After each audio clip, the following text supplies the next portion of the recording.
नमस्कार दोस्तों, जय हिंद, वंदे मातरम। आप सभी का स्वागत अभिनंदन है टीटी फैमिली शिक्षकों के परिवार जायसवाल कोचिंग सेंटर पर, पावर्ड बाय शिक्षा ही प्रकाश है। बात करेंगे पर्यावरण अध्ययन के एनसीईआरटी के पैटर्न पर। आपका यह practice paper model paper number आपका 11 नंबर है। इसके पहले हम 10 मॉडल पेपर प्रैक्टिस पेपर आपके कंप्लीट कर चुके हैं ईवीएस पर्यावरण अध्ययन के, जो आपके सिलेबस आपके कंसेप्ट के अकॉर्डिंग है। और इसके पिछले जो है प्रैक्टिस पेपर की लिंक आपको ऑलरेडी यहाँ पे आई बटन पे मिल जाएगी। प्रत्येक प्रैक्टिस पेपर का एक लिंक बना दिया गया है। सारे सब्जेक्ट के प्रैक्टिस पेपर एक ही लिंक पर उपलब्ध हो जाएंगे। सारे practice paper free of cost है, क्योंकि यह राष्ट्र हित में टीटी फैमिली है, शिक्षकों का परिवार है, अवर फैमिली है। बात करेंगे ईवीएस के 30 महत्वपूर्ण प्रश्नों की। बिल्कुल एकदम नए फ्रेश आज के प्रश्न हैं। 30 में से जितना भी आप लोगों को फीडबैक हो नीचे कमेंट बॉक्स में अवश्य बताइएगा। अपना स्कोर अवश्य शेयर कीजिएगा। पहला प्रश्न है, डालमा राष्ट्रीय उद्यान किस प्रदेश में है? बिहार, झारखंड, उत्तर प्रदेश या इनमें से कोई नहीं? सभी कमेंट कीजिएगा। हम बात करें डालमा राष्ट्रीय उद्यान किस प्रदेश पर है। जी हाँ साथियों, डालमा राष्ट्रीय उद्यान आपके झारखंड प्रदेश पर है। Option number B is the right answer, correct answer हो जाएगा। यह झारखंड के जमशेदपुर जिले में है और इसका क्षेत्रफल 195 वर्ग किलोमीटर है। यहाँ हाथी, भौंकने वाले हिरण, जी हाँ, प्रश्न आ गया कि भौंकने वाले हिरण किस राष्ट्रीय उद्यान पर पाए जाते हैं? डालमा राष्ट्रीय उद्यान पर पाए जाते हैं। और आपके किस राज्य पर है? झारखंड राज्य पर है। और एनी जानवर बहुतायत में पाए जाते हैं। और इसके अलावा पक्षियों के भी अनेक प्रजातियां पाई जाती हैं। और ये झारखंड का एक प्रमुख राष्ट्रीय उद्यान है और इसे देखने का सबसे उपयुक्त समय अक्टूबर से जून तक का है। दूसरा प्रश्न जो आप लोगों की स्क्रीन पर दिया गया है, मध्य प्रदेश सरकार द्वारा तुलसी सम्मान किस क्षेत्र में दिया जाता है? लोक कला के क्षेत्र में, साहित्य के क्षेत्र में, संगीत के क्षेत्र में, हिंदी कविता के क्षेत्र में? तो मध्य प्रदेश सरकार द्वारा तुलसी सम्मान किस क्षेत्र में दिया जाता है? तो आप जानते हैं लोक कला के क्षेत्र में। जी हाँ, Madhya Pradesh government, MP government के द्वारा तुलसी सम्मान की शुरुआत साथियों 1983-84 में हुई।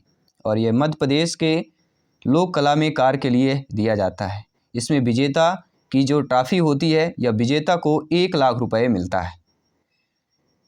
तीसरा प्रश्न दिया गया है, पारिस्थितिक अर्थात इकोसिस्टम अनुक्रमण में होने वाली क्रियाओं का सही क्रम होता है। न्यूडेशन, आक्रमण, स्पर्धा तथा प्रतिक्रिया। न्यूडेशन, अभिगमन, स्पर्धा तथा आक्रमण, आक्रमण, प्रतिक्रिया, अभिगमन तथा न्यूडेशन, या उपयुक्त में से कोई नहीं? आप जानते हैं, समझते हैं कि पारिस्थितिक अनुकरण में होने वाली क्रियाओं का जो सही क्रम होता है वह न्यूडेशन, आक्रमण, स्पर्धा तथा प्रतिक्रिया। पहला option is the right answer, correct answer हो जाएगा। आइए साथियों बात कर लेते हैं अगले प्रश्न की, 4 नंबर प्रश्न की। तो प्रश्न है, पौधे, जंतुओं और सूक्ष्म जीवों के मध्य पारस्परिकता के संबंध आवश्यक होते हैं। देखिए, पारस्परिकता की बात कर रहे हैं, तो पौधे, जंतुओं और सूक्ष्म जीवों के मध्य पारस्परिकता में संबंध जो होता है वो भी आवश्यक जो होता है प्राकृतिक आपदा के लिए होता है, खाद्य श्रृंखला और खाद्य जाल के लिए होता है, ऊर्जा प्रवाह और खनिज चक्र के लिए होता है। यह साथियों उपयुक्त सभी के लिए होता है। सभी प्यारे मित्र, शिक्षक बंधु, गृहिणी, भाई बहन सभी कमेंट करेंगे जिनका सपना है गवर्नमेंट टीचर बनना, अध्यापक अध्यापिका बनना।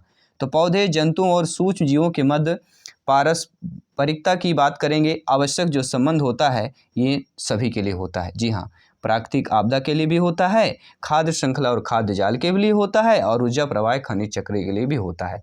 तो डी ऑप्शन यहाँ पर साथियों सही हो जाएगा। अगला प्रश्न है, कुछ जंतुओं द्वारा प्रादेशिकता प्रदर्शित की जाती है जो प्रस्तुत करते हैं अंतर्जातीय प्रतियोगिता को, अंतर्जातीय प्रतियोगिता, शिकार, परभक्षण संबंधों को या सहजीवन को। यहाँ पे मिसप्रिंट हुआ है, ठीक है।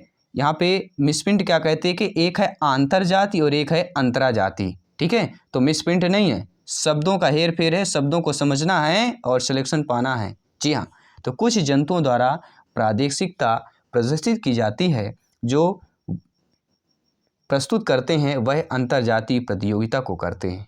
पहला ऑप्शन साथियों सही हो जाएगा। आई होप सभी प्यारे मित्र अच्छे तरीके से प्रत्येक प्रश्न को समझ पा रहे हैं। छठवां प्रश्न जो आप लोगों की स्क्रीन पर है, स्पर्धा कंपटीशन प्रभाव डालती है आबादी घनत्व पर, उत्पादकता क्षमता पर, समुदाय विकास पर, या इन सभी पर डालती है? तो आप जानते हैं स्पर्धा जो कंपटीशन है जिस पर प्रभाव डालती है वह आपके आबादी घनत्व पर भी डालती है, उत्पादकता क्षमता पर, समुदाय विकास पर, अर्थात इन सभी पर डालती है। D option is the right answer, correct answer हो जाएगा। अगला प्रश्न है, खरपतवार वाले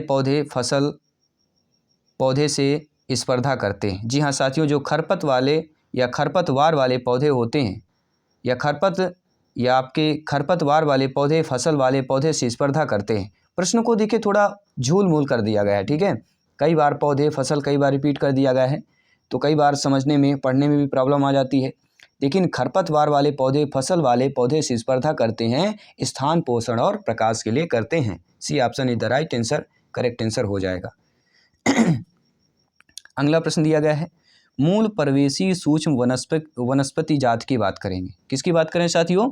मूल प्रवेशी सूक्ष्म वनस्पति जाति प्रस्तुत करते हैं, विरोध को करते हैं, सहयोगकारिता को करते हैं, सहभोजिता को करते हैं या आदि सहकारिता को करते हैं। सभी कमेंट कीजिएगा मेरे प्यारे मित्र, मेरे शिक्षक बंधु, मेरे भाई बहन गृहिणी, सभी कमेंट कीजिएगा।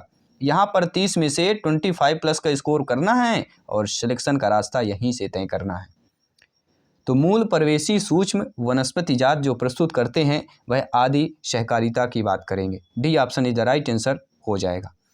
आपका किसी भी प्रश्न पर फीडबैक हो, आपका फीडबैक सर्वोपरि है, सम्मान है प्रत्येक भाई बहन शिक्षक बंधु का। अगला प्रश्न है, एक चारागाह या ग्रास लैंड में मेढक जो होता है वह सूर्यों का शिकार करता है, कीटों का शिकार करता है, कुछ कीटों का शिकार, कुछ शरियों का शिकार करता है, ए व बी दोनों की बात करेंगे। देखिए साथियों, एक चारागाह जो ग्रासलैंड में मेढक होता है आपके शरियों का शिकार करता है और कीटों का भी करता है, ठीक है। तो जो आपका डी ऑप्शन दिया गया है तो हमारा सही हो जाएगा, ए और बी दोनों की बात करेंगे।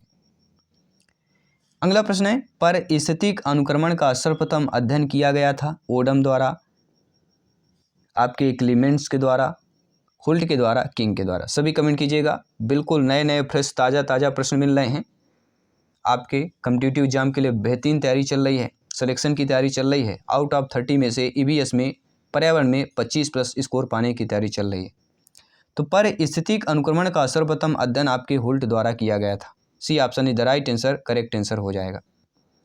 अगला प्रश्न है, सबसे कम जैव विविधता देखी जाती है चरम समुदाय में, क्रमिकी समुदाय में, नवीन समुदायों में या उपरोक्त में से कोई नहीं। सभी कमेंट कीजिएगा। साथियों, सबसे कम जो जैव विविधता देखी जाती है आपके नवीन समुदायों में देखी जाती है। C option is the right answer, correct answer हो जाएगा। अगला प्रश्न है, एक क्षेत्र की या एरिया की बात करेंगे तो एक क्षेत्र की वनस्पति का समूल विनाश वन की आग द्वारा होता है, तब वहाँ पर अनुक्रमण प्रारंभ करने के लिए सबसे पहले कौन सा समुदाय प्रकट होता है? पादप प्लवक, क्रस्टोज, लाइकेंस, घास या मांस की बात करेंगे। सभी कमेंट कीजिएगा, प्रश्न को अच्छे तरीके से समझिएगा।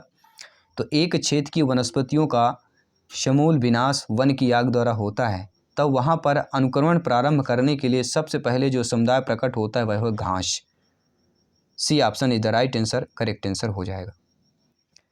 अगला प्रश्न है, मध्य प्रदेश के एकमात्र आदिवासी खेलकूद विद्यालय की स्थापना कहाँ की गई? आपके रीवा शहर, आपके शिवपुरी शहर, आपके खंडवा पे, आपके सीहोर पर की गई है। सभी कमेंट कीजिएगा। मध्य प्रदेश का एकमात्र आदिवासी खेलकूद विद्यालय की स्थापना कहाँ की गई साथियों? आपके सीहोर जिले पर की गई है। अगला प्रश्न क्या दिया गया है? दिया गया है कि ग्रीन हाउस प्रभाव की बात करेंगे।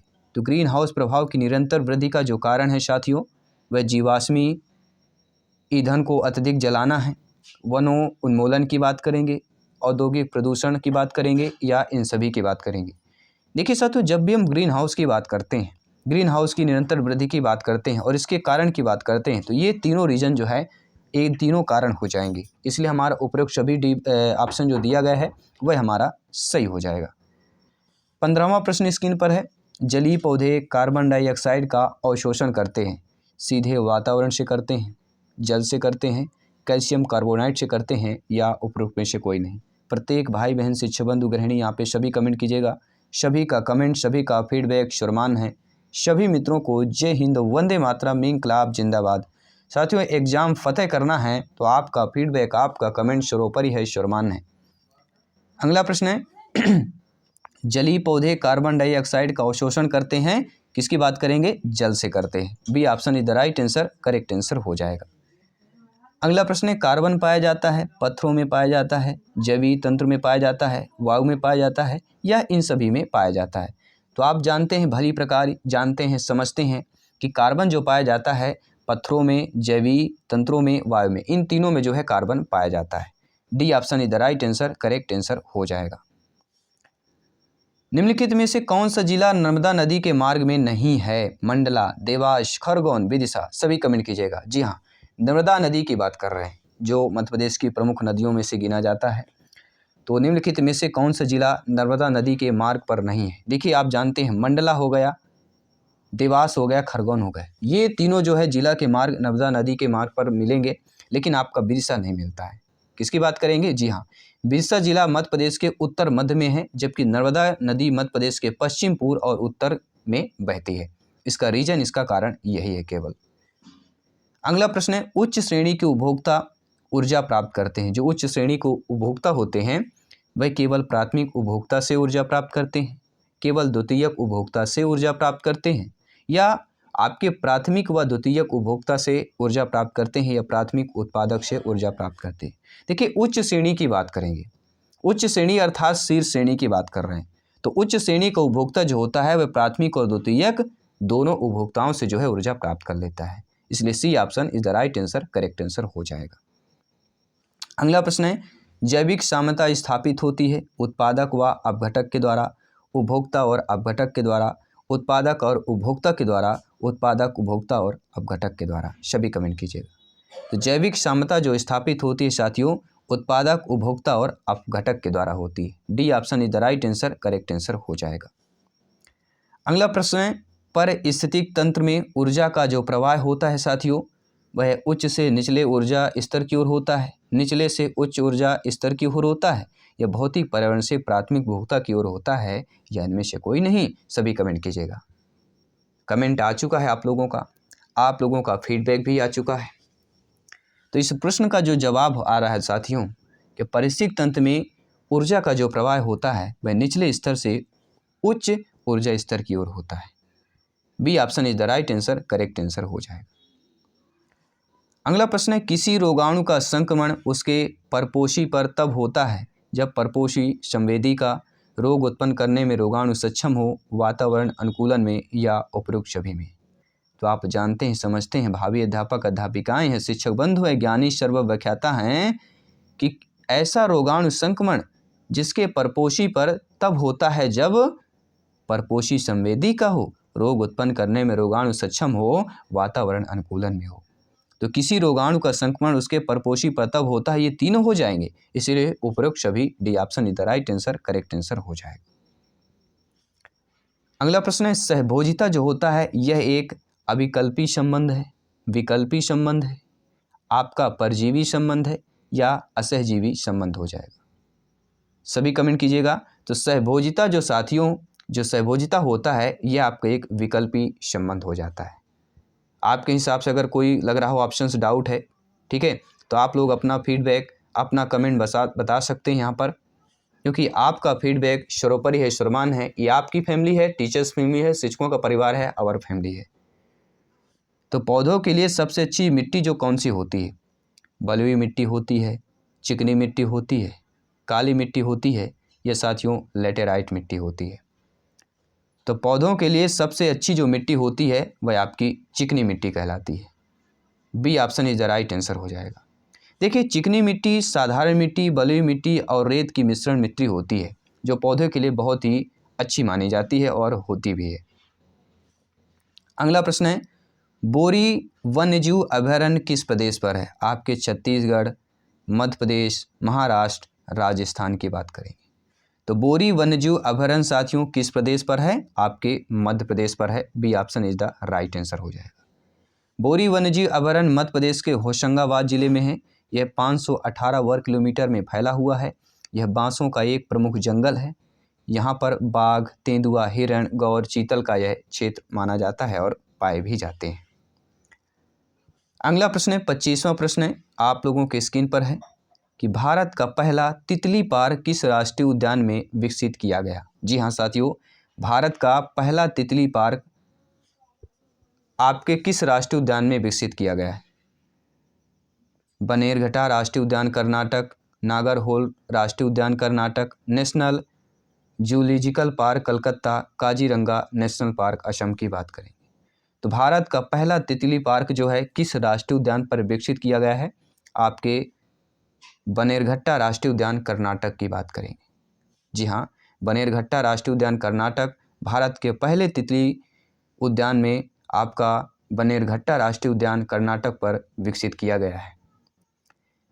आपके 25 प्रश्न कंप्लीट कर चुके हैं इस प्रैक्टिस पेपर, इस मॉडल पेपर पर। 5 प्रश्न और कंप्लीट करेंगे। इस 30 महत्वपूर्ण लाजवाब प्रैक्टिस पेपर को जल्द ही आपके कंप्लीट होने जा रहे हैं। और 30 में से जितना भी आप लोगों का फीडबैक हो नीचे कमेंट बॉक्स में अवश्य बताइएगा। साथियों, निम्न में से कौन सा अंतर्राष्ट्रीय संगठन विश्व भर में पर्यावरण से संबंधित सुरक्षा कार्यों से संबंधित है। आपका WWF, WHO, पेटा या UN की बात करेंगे। सभी कमेंट कीजिएगा। आपका कमेंट आ चुका है, आपका फीडबैक भी आ चुका है। इनमें से कौन सा अंतर्राष्ट्रीय संगठन विश्व भर में पर्यावरण से संबंधित सुरक्षा कार्यों से संबंधित है। ये साथियों WWF हो जाएगा, वर्ल्ड वाइल्ड लाइफ फंड की बात करेंगे। पहला option is the right answer, correct answer हो जाएगा। निम्नलिखित में से सही कथन यहाँ पे आपका कौन सा है। प्रवाल भित्ति प्रक्रिया की उत्पादकता सबसे अधिक है। रेगिस्तानी का कम उत्पादन क्षमता का क्षेत्र है। गन्ने की उत्पादकता अधिक है, या उपयुक्त सभी की बात करेंगे। तो निम्नलिखित में से सही कथन दिया गया है वह प्रवाल भित्ति प्रक्रिया की उत्पादकता सबसे अधिक है, बिल्कुल सही बात है। रेगिस्तान कम उत्पादन क्षमता का क्षेत्र है, ये भी सही बात है।